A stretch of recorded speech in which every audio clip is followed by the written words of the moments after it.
Ini saya mau menceritakan sebuah filmnya Pendeta Chung dan Guru Gao yang berjudul Sai Spirit.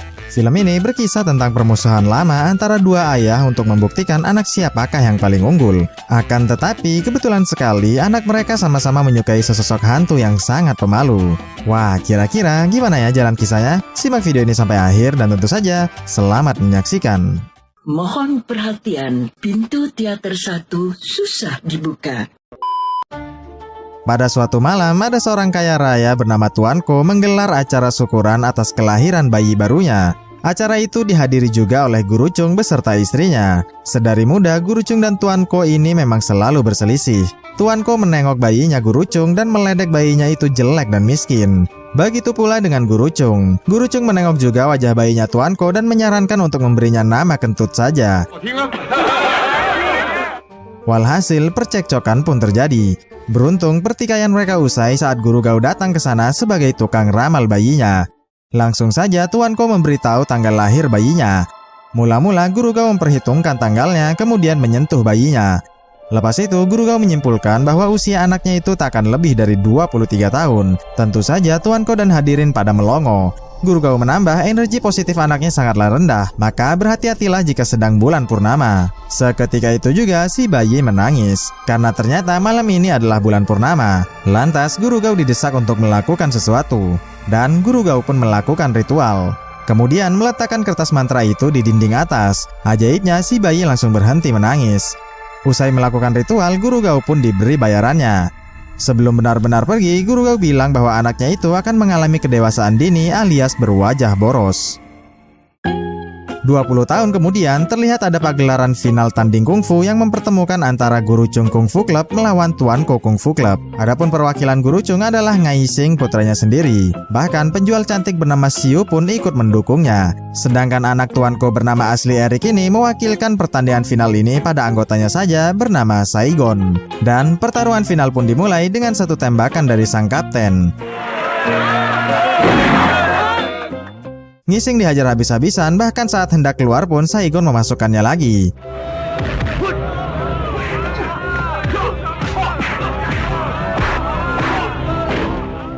Namun Ngising bangkit setelah disemangati oleh Xiu.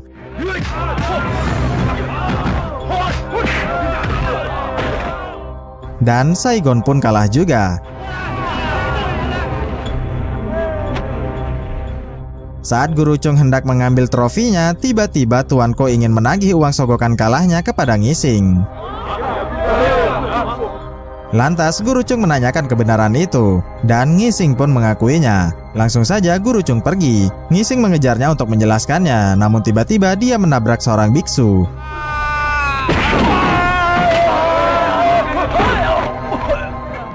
Usai menabrak, Ngising mohon maaf dan berlalu pergi. Sedangkan anaknya yang bernama Popo ini terlihat kesemsem dengan Ngising.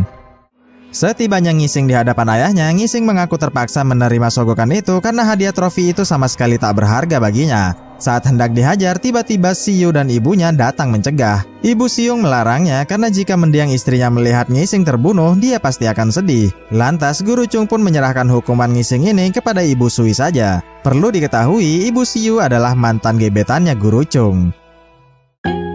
Di lain tempat, Eric yang sudah dewasa mengaku sering merasa kesepian. Lantas Tuan Ko menyuruhnya untuk menikah saja. Namun cewek idaman Eric bernama Xiu tadi malahan suka Ngising. Walhasil Tuan Ko pun langsung mengajak Eric untuk melamar Xiu.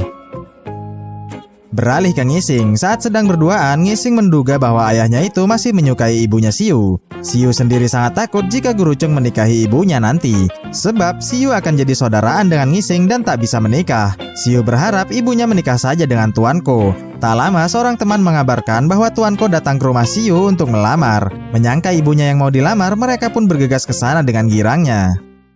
Sementara itu, Xiu hendak dilamar Eric, dan ibu Xiu langsung menolaknya. Akan tetapi, Xiu serta Ngising yang salah paham menghampiri mereka dan mengaku sudah tahu tentang semua ini. Lantas, Eric yang girang bertanya apakah Xiu bersedia. Xiu bilang asal ibunya bersedia, tentu saja Xiu juga bersedia. Sang ibu kaget dan menanyakan ulang pada Xiu. Dengan tegas, Xiu bersedia. Meski berat, sang ibu akhirnya menerima lamaran itu. Langsung saja Ngising menyelamati Tuanko. Tuanko sempat kebingungan, tapi Tuanko langsung mempertegas bahwa ini adalah lamarannya Erik dan Siyu. Walhasil, Siyu kaget dan menangis, juga memohon agar lamaran ini dibatalkan saja. Tapi sang ibu menolak karena ini sudah terlanjur.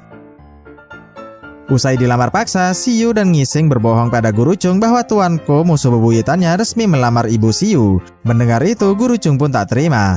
Lantas, Siyu mendesak Guru Chung untuk segera bertindak agar bisa merebut kembali hati ibunya Siyu. Dan Guru Chung pun melakukan ritual sihir kepada Tuanko. Tuanko sendiri sudah resmi tersihir. Tuanko yang berada di bawah kendali pun langsung saja menyosor ibunya Siyu. Merasa malu dengan kelakuan ayahnya, Erik pun ikut menggamparnya.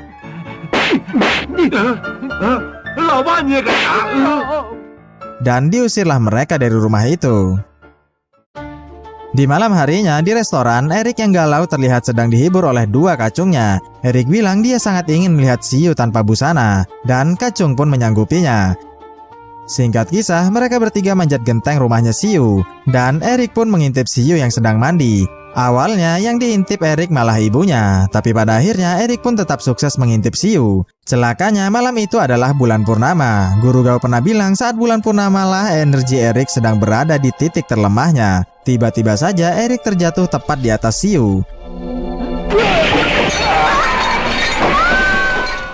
Erik juga menghirup nafasnya Siyu ke dalam tubuhnya. Melihat Siyu mati, Erik pun bergegas kabur.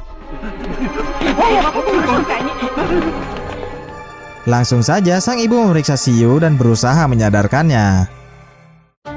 Keesokan harinya, Ngising dan Guru Chung mendampingi ibu Siyu di kantor polisi. Sedangkan Erik dan Tuanko sempat menyogok kapten terlebih dahulu.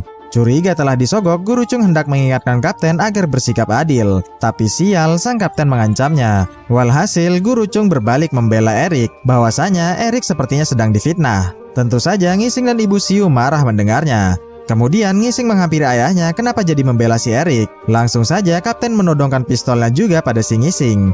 Lantas Ngising bilang pada ibu Siyu, sepertinya atap genteng rumah Siyu itu memang sudah usang. Tentu saja ibu Siyu jadi kaget kenapa mereka jadi ikut membela Erik.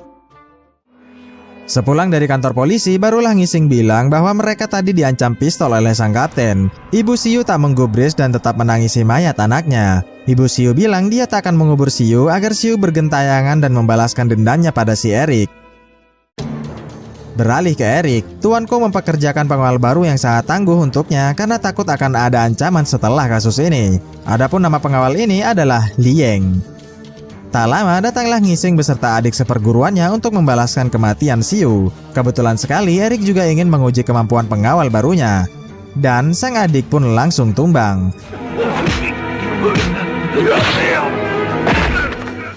Sedangkan Ngising sudah pasti kewalahan.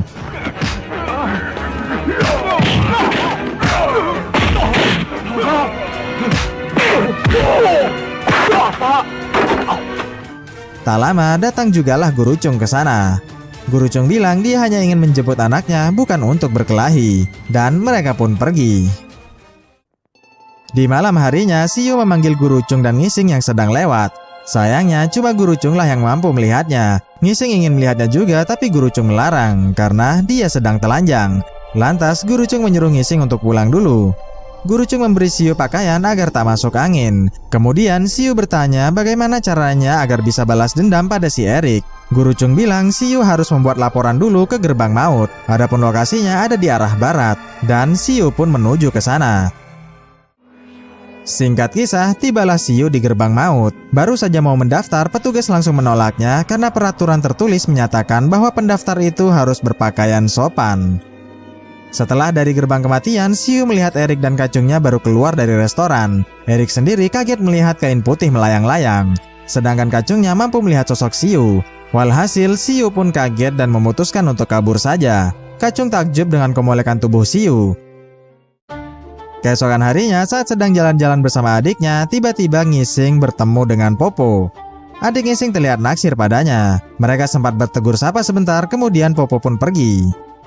Beralih ke Guru Chung. Guru Chung lapor semalam melihat roh Siyu tanpa busana. Guru Chung menyuruh ibu Siyu untuk mengirimnya pakaian yang layak. Tapi ibu Siyu tak percaya dengan omongannya Guru Chung.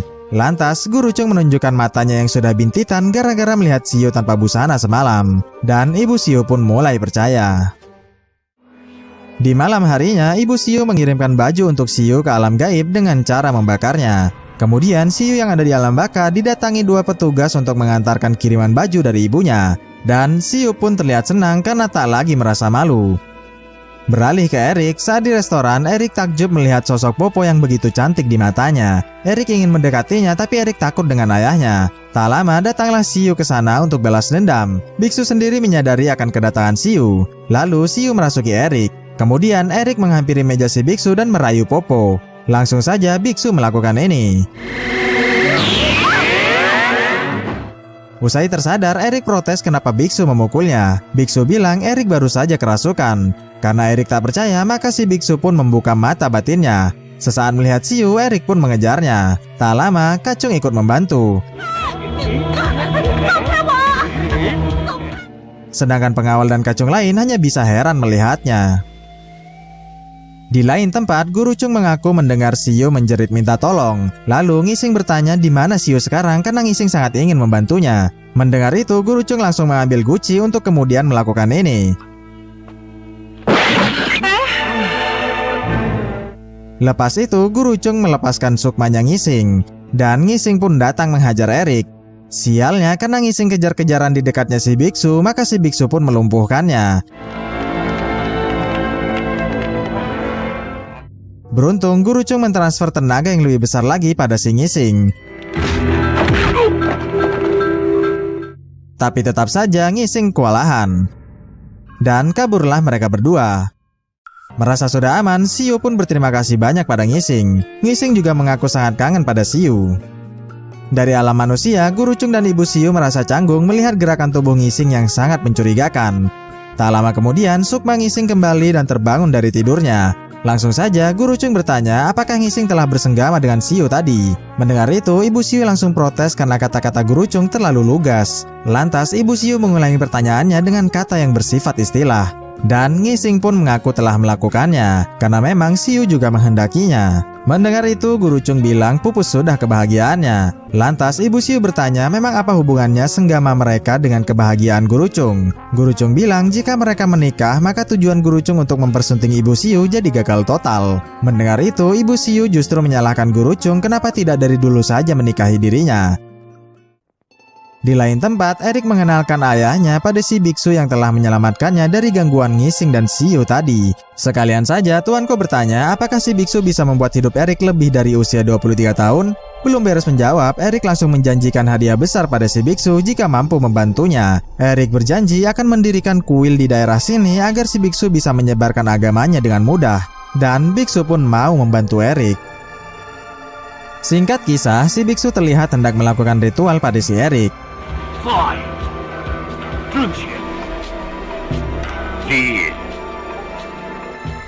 Usai Eric dimasukkan ke dalam sebuah kotak sakti, kini giliran Tuanko yang harus menjalani ritual agar segala kesialan Eric tak berpindah padanya. Adapun ritual yang dimaksud adalah menghentikan nafas Tuanko dulu untuk sementara waktu.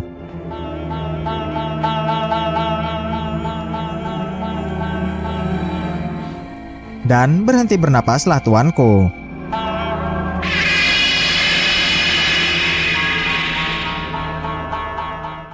Di lain tempat, sukma Ngising menemui roh Siu lagi. Ngising bilang Siu harus mendaftar ke gerbang maut agar dia bisa segera bereinkarnasi. Dan mereka berdua pun terbang ke gerbang maut.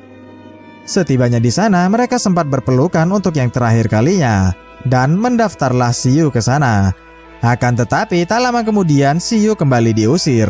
Siu tak boleh mendaftar karena menurut petugas Siu belum 100% mati. Dan disampaikanlah kabar itu pada ibu dan Guru Chung. Walhasil, Guru Chung pun menggelar ritual untuk menangkap kembali sukmanya Siu.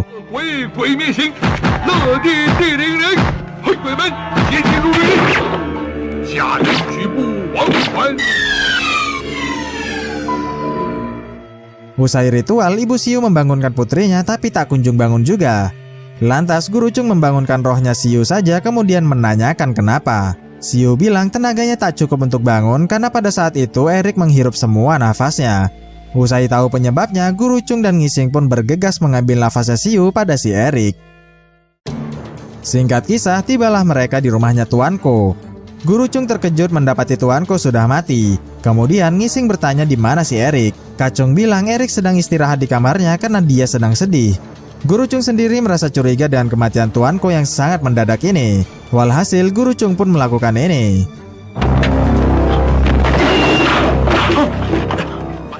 Kacung bertanya mengapa Guru Chung nekat melakukan ini. Guru Chung bilang dia hanya ingin mengotopsi mayatnya. Lalu Guru Chung menyuruh Ngising untuk mencari si Erik, dan keributan pun terjadi.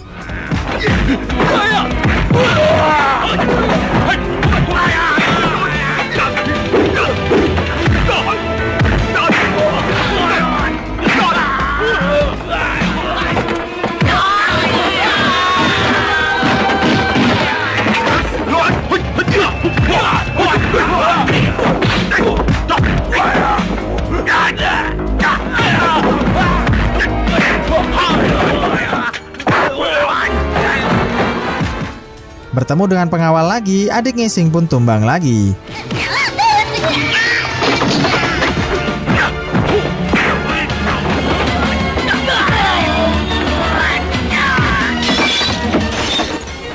Beruntung Guru Chung segera datang menolong.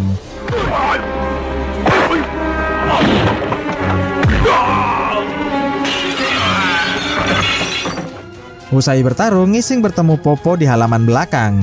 Tak lama biksu muncul dan mengaku sedang membantu Erik membuang kesialannya. Lalu Ngising menjelaskan bahwa Siyu pacarnya membutuhkan Erik untuk mengembalikan nafasnya sebelum fajar menyingsing. Tapi biksu tetap melarang karena itu bisa membahayakan Erik. Walhasil pertarungan pun terjadi lagi.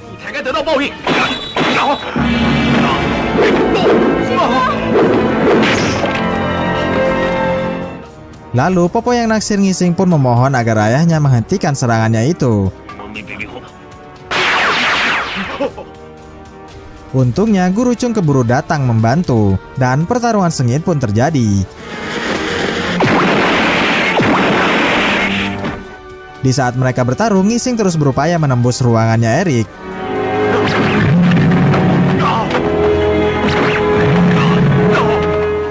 Karena tak tega melihat Ngising, Popo pun bersedia membukakannya.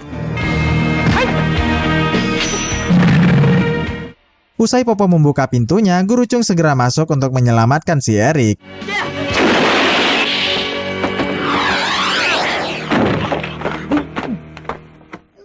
Karena kelamaan menunggu, maka Ibu Siyu menggendong Siyu ke sana. Dan proses pengembalian nafas pun berlangsung. Sementara Ngising menghampiri Popo untuk berterima kasih banyak atas bantuannya tadi. Popo memuji ketulusan hati Ngising pada Siyu dan menyelamatinya atas pernikahannya. Keesokan harinya digelarlah acara pernikahannya. Tuan Ko mengucapkan selamat pada Ngising. Tak lama pengantin perempuannya datang juga. Ternyata itu adalah Popo. Ngising menyuruh adiknya memanggilnya kakak ipar. Kemudian datang lagi pengantin yang kedua. Sudah pasti dia adalah Siyu. Saat mereka hendak memulai upacaranya, tiba-tiba Erik datang menyelamati Ngising. Akan tetapi itu cuma tipuan, karena sebenarnya Erik ingin menembaki Ngising. Ternyata itu suara tembakan kapten yang ingin memberikan selamat kepada Ngising. Dan film pun berakhir.